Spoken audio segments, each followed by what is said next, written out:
Well, as a public, historically black land-grant university, our primary responsibility to the students and the public in general is to provide a quality level of education. If the instruction, if the education is not quality, then you're starting off with a severe disadvantage. So that's primary, because we have students attending this institution seeking an associate's degree, a bachelor's degree, master's degree, law school degrees. That's got to be quality. You've got to have a quality product. I've worked at a number of historically black colleges and universities, and there are some similarities and some differences. Certainly one of the big challenges that all of these institutions have is enrollment. There was a time when the majority of African Americans in higher education attended historically black colleges. Now that number may be down to about 11%. So we are having to then go back and really look at our mission, look at how we reached out to our historical clientele, and try to look at how we go forward and make some decisions about it. Another similar problem is that we still educate a large number of students who do not have the financial resources to attend the university. Recently I was involved in a conversation about students who qualified to be members of our community college National Honor Society, but because they didn't have $75, they could not join a National Honor Society. So we historically black colleges still have a lot of students with serious financial needs. And then the third thing that I think is very common among our institutions is, unfortunately, we still reach out to and receive a large number of students who lack the college readiness that we would expect. I mean, they're coming out of secondary school experiences that have not put them in the position to be college ready. You can write anything on paper as the mission.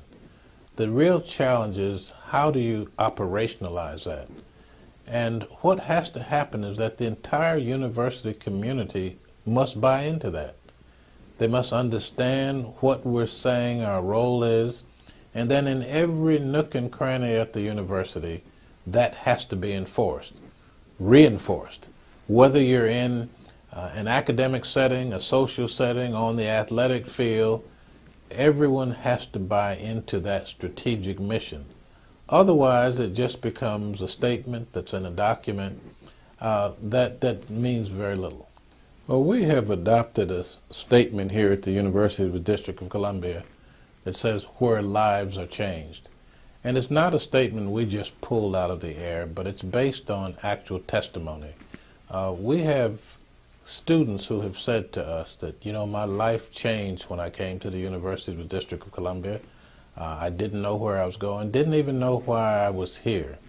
But I met faculty, I met staff and other students, and they encouraged me. They worked with me to set me on a path, and I'm now pleased and happy and excited about what I'm doing. At the same time, we have testimonials from students who came here knowing exactly what they wanted to do. They came here with a certain comfort level. They knew what their goals and objectives in life were, and but they found someone to assist them, to mentor them, and to make certain that they stayed on the path. But most surprisingly, we also have a testimonial from a woman who was making a contribution to our $1 Million Match campaign, and she made that contribution on behalf of her deceased husband, and she wanted us to know that his life was changed as a professional.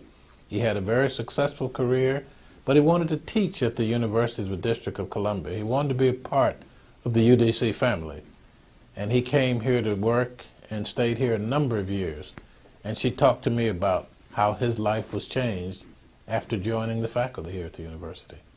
One of the things that's important at institutions such as the University of the District of Columbia is that we provide financial support to our students beyond the basic federal grants. we still have a lot of students who come to the University of the District of Columbia and other similar institutions who lack the financial resources. I've told alumni and others that we actually have students who come to our university who spend every dime they have on their basic tuition and fees and have no money left to purchase books. So book scholarship becomes significant. And every semester, and perhaps one of the most frustrating experiences that I have as a president, is every semester we have to deny matriculation to a number of students who just cannot get the dollars together. And many of these students are solid academically, but don't have the financial wherewithal. And we're unable to allow them to continue to matriculate if they have not paid their bills. So we need to reach out to alumni and to members of the business community and ask them to establish scholarships, no matter how small, but ask them to establish scholarships, to contribute scholarships to the university. And it can be an endowed scholarship from which we take the interest and provide it to a student each year, or it can be just an annual scholarship, earmarked even by discipline. We're open to that even. If you were a major in chemistry, if you were a major in education, and you want to earmark, if you were an athlete and you want to earmark a scholarship specifically for someone in that particular category, you're welcome and open and encouraged to do so. Those of us who are here at the University of the District of Columbia really appreciate the work that the Tom Joyner Foundation is doing. The Tom Joyner Foundation has reached out and made historically black colleges a priority, and we're grateful for that. And we want our students, our alumni, and other supporters of the university, individuals in the business community, individuals in the philanthropic community, and others. We want them to understand that this is an opportunity for them to step up to the plate and support the University of the District of Columbia. We are making a difference in this community, in the nation, in the world.